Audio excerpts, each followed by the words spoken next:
Hello, everyone, and thank you for tuning in. Today, we're going to be looking at Ethereum, its valuations against Bitcoin, and looking on the macro terms of Ethereum on where it will land during this cycle.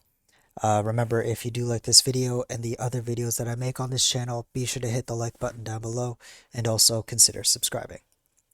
So, where does it land? What do I mean by that?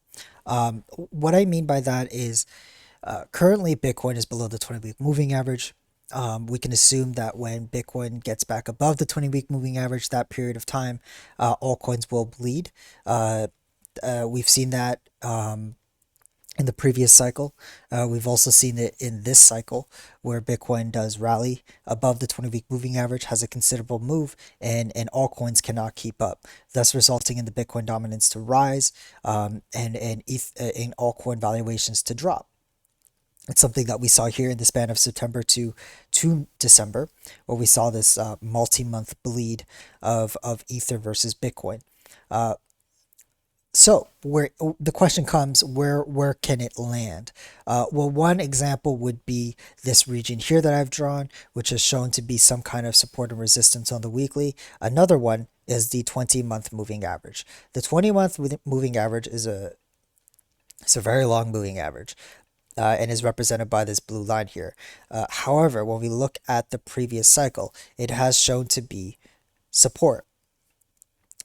And more importantly, support after the initial run, right? After the initial run, it came back to the 20-month moving average.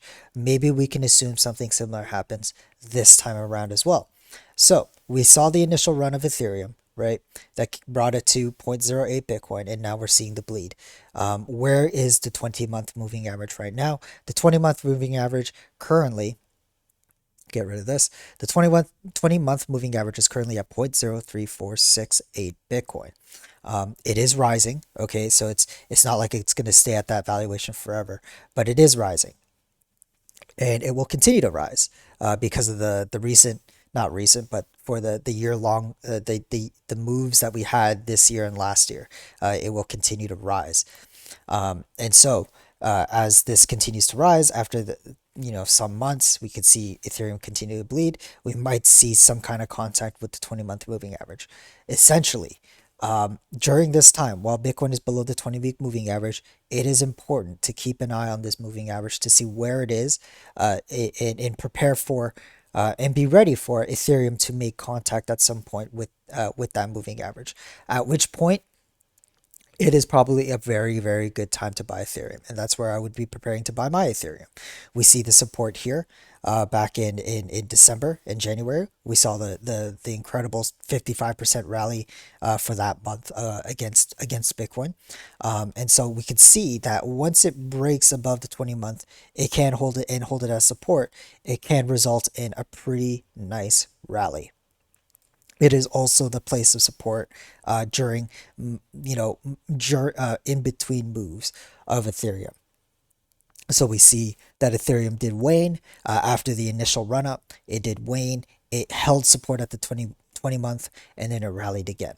And so this is something that we can maybe anticipate for the coming months. We're in our second month of second red monthly candle in July.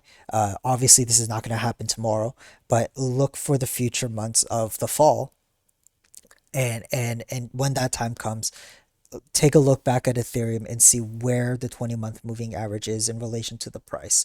And I can assure you, it's probably the gap and the space between them is probably going to be a lot closer than it is today. Anyway, that's all for today, you guys. Thank you so much for watching. Take care. Bye bye.